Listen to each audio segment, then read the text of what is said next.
Hello, in this Bootstrap 4 video we're going to show you media objects. Media objects allow you to group and float different media items such as images, video, audio, text, that sort of stuff, and it provides a bunch of styling which makes it look really cool, and you can position it to the left or to the right of essentially the container.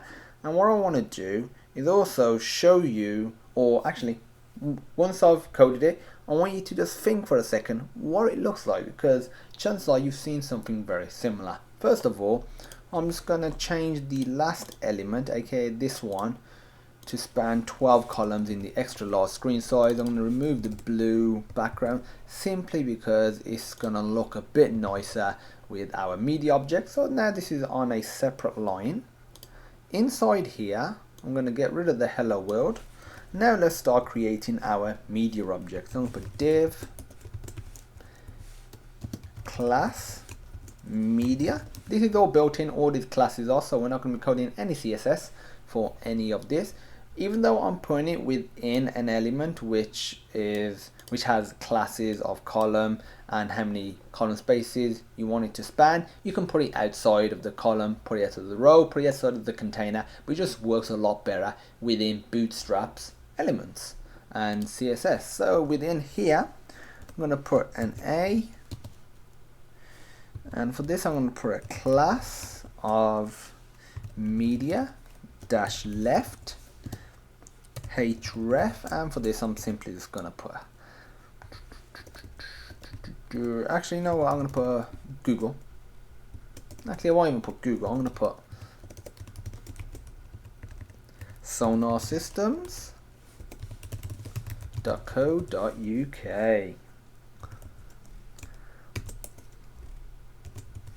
And in here I'm going to put an image which is going to serve as the thumbnail essentially.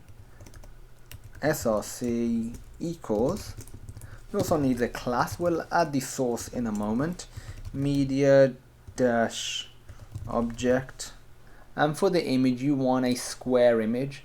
I've got a link to one right here. Copy and paste that in. It's quite a big URL. So outside of the anchor tag we're going to do div, and this div is going to have a class of media body. So this is the meat of this media object. Inside here we're going to do h4, and the h4 will have a class of media dash heading, and this will be the title of your media object. I'm going to put awesome title. Then on a separate line simply put the media body in terms of the meat of the content, like the text.